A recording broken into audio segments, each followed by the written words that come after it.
রমেশদা চৌধুরী মশাই মন্দিরের ভেতরে প্রবেশ করলে আমি ওখানেই দাঁড়িয়েছিলাম। তখনও সাপগুলো ঘুমোচ্ছিল। তারপর জানি না রমেশদা মন্দিরের ভেতরে কি করল। চারিদিকে ভূমিকম্প শুরু হয়ে গেল, মন্দির ভেঙে পড়ল, সাপেদের ঘুম ভেঙে গেল। তখন দেখি সাপগুলো মন্দিরের ভিতরের দিকে যাচ্ছে।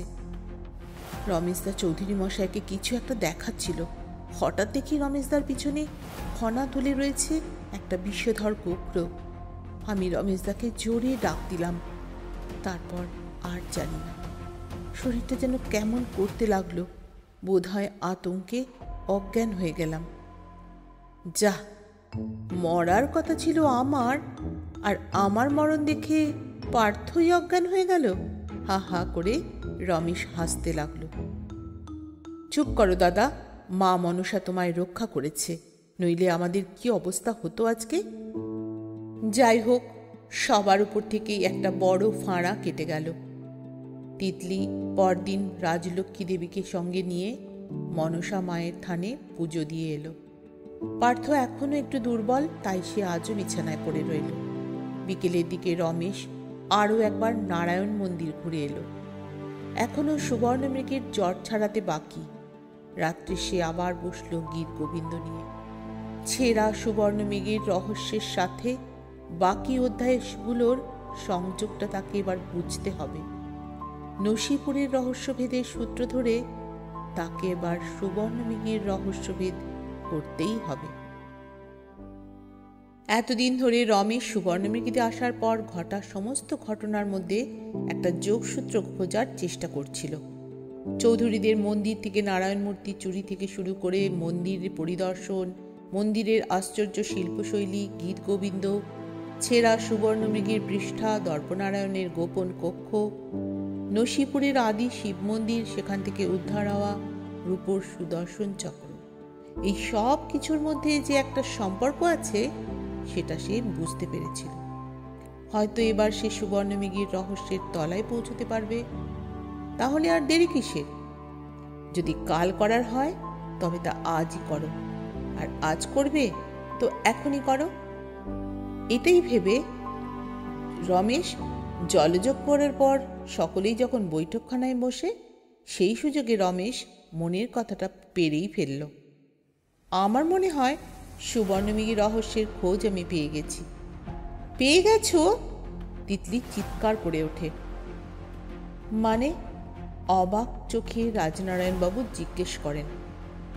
মানেটা খুব সহজ রাজনারায়ণবাবু, ভেবে দেখুন।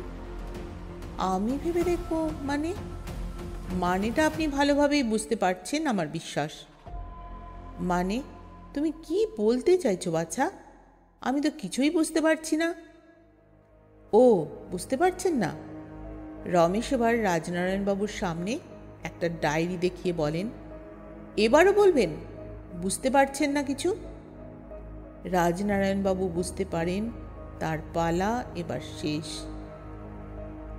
একরকম স্বীকার করে নিয়ে আমতা আমতা গলায় বলে ওঠেন, ও ও ডায়েরি তো তুমি কোথায় পেলে? ডায়েরি পাওয়াটা খুব চাপের কাজ ছিল না। আপনি যখন আমাকে দর্পনারায়ণবাবুর গোপন কক্ষে নিয়ে গেলেন, সেই সুযোগে পার্থ আপনার ঘরে ঢুকে খানা তল্লাশি করে তারপর এই ডায়েরি উদ্ধার করে আমার হাতে দিয়েছে। গোয়েন্দা হিসেবে আপনাকে নিযুক্ত করা তাহলে আমার বিফলে গেল না। ঠিক মানুষকেই ধরেছিলাম। তবে ঠিক কি বেঠিক সে হিসেব পরে হবে ক্ষণ। এখন বলুন তো, সবটা আপনি নিজের মুখে বলবেন নাকি আমি বলবো? এতটা যখন ধরেই ফেলেছ তখন বাকিটাও তুমিই বলো। আমি না হয় মাঝে মধ্যে খেই ধরিয়ে দেব। এখানে আসার পরই আমার প্রথম খটকা লাগে যেটা, সেটা হলো এই গ্রামের নাম সুবর্ণমৃগী, এবং তার পিছনে যে কারণটা সেটা অদ্ভুত। তবে সে আর যাই হোক, সুবর্ণমৃগী নামটা যে কোনো রোগের কারণে ছিল না এটুকু আমি নিশ্চিত ছিলাম। জানো রমেশ, মানুষের 3টে হাত, ডান হাত, বাম হাত আর অজুহাত। রোগের রহস্যটা ছিল একটা অজুহাত। অজুহাত সবার চোখে ধুলো দিয়ে সুবর্ণমৃগীর আসল রহস্যকে লুকিয়ে ফেলার। সুবর্ণ মানে সোনা, আর মৃগী মানে হরিণী। সোনার হরিণী, সুবর্ণ মৃগী। ঠিকই ধরেছ, সুবর্ণমৃগীর অর্থ সোনার হরিণী। আমার ঠাকুরদা মৃগী রোগী ছিলেন বটে, তবে সে কারণে নয়। দর্পনারায়ণ চৌধুরী রোগের রহস্য লুকিয়ে রাখলেন সুবর্ণমৃগীর রহস্যে। যদি কোনো বুদ্ধিমান সেই রহস্যভেদ করতে পারে, তার জন্য তিনি সাজিয়ে রাখলেন হাজার ধাঁধা, হাজার সূত্র। আর আপনি সেটা বুঝতে পেরে সেই রহস্যভেদের চেষ্টা করলেন। আমি শুধু নয়, আমার ঠাকুরদা, আমার বাবা, সকলে এই রহস্যভেদের চেষ্টা করেছিলেন। আমিও সেই একই পথে এগোচ্ছিলাম। গীত গোবিন্দের মধ্যে যে সুবর্ণমৃগীকে খুঁজে পাওয়ার পন্থা আছে, সেটা আমি বুঝেছিলাম। আমিও চেষ্টা করলাম। মন্দিরে গিয়ে পাথরের হরিণীর মুখ পশ্চিম দিকে করে দিলাম। ভাবলাম এবার সোনার হরিণী পাওয়া যাবে, কিন্তু হলো না। উল্টে নারায়ণ মূর্তি অদৃশ্য হয়ে গেল। আমি ভয় পেয়ে গেলাম। হয়তো নিজের অজান্তেই কোনো ভুল করে আমি বসে আছি, তাই বাধ্য হয়ে তোমার শরণাপন্ন হলাম। ডায়েরিতে সবটা লিখে রাখতাম। যদি কেউ এসে এই রহস্য ভেদ করতে না পারে, তবে পরবর্তীতে কেউ এসে এই ডায়েরি পড়ে ভুলগুলো যেন ঠিক ধরতে পারে, সেই যেন আসল সুবর্ণমৃগী খুঁজে বের করতে পারে। তাই আপনি আমাকে বারে বারে গাইড করতে থাকেন। সেদিন রাত্রে সুবর্ণমৃগীর চিত্রের কথা আপনিই আমাকে বললেন, কারণ আপনি জানতেন গীতগোবিন্দের ছেঁড়া সুবর্ণমৃগীর পৃষ্ঠা ওখানেই লুকোনো আছে। তুমি বুদ্ধিমান বাবা, তোমার কাছে একদিন ঠিক ধরা পড়ে যাব। আমি তো পারলাম না। যদি তুমি সুবর্ণমৃগীর রহস্য ভেদ করতে পারো, দেখো।